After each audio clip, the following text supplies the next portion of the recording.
Hai teman-teman, masih bersama saya, Mr. Z, bicara.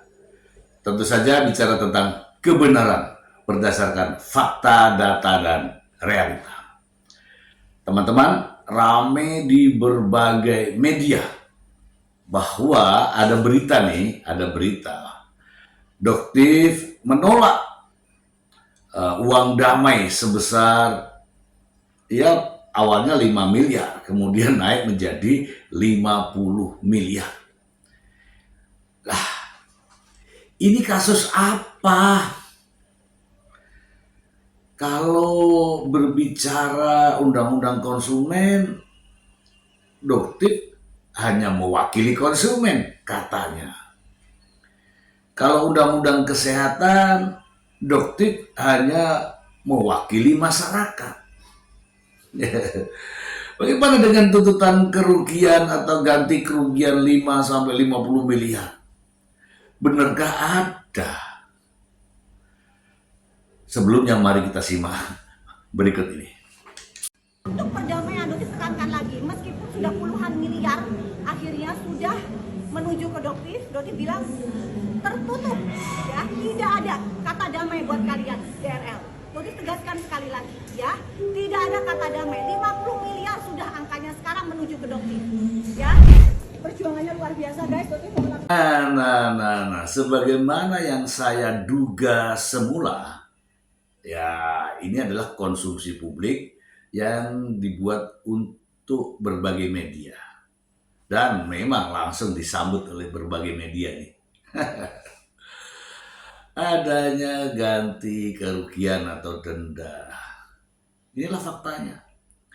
Jadi jangan sampai kita semua tergiring, apalagi dengan ucapan-ucapan uang yang sangat fantastis.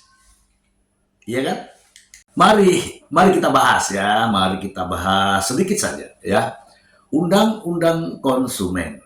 Kalau berbicara undang-undang konsumen, ini antara pengusaha dan konsumennya. Oke.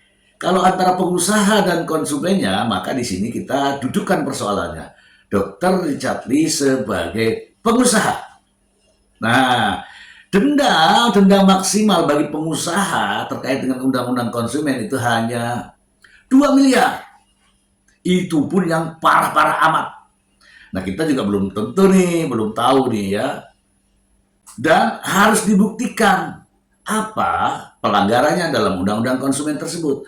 Itu denda 2 miliar itu adalah denda maksimal, disesuaikan dengan pelanggarannya. Kalau itu benar-benar melanggar, ya harus dengan konsumen langsung, bukan perwakilan.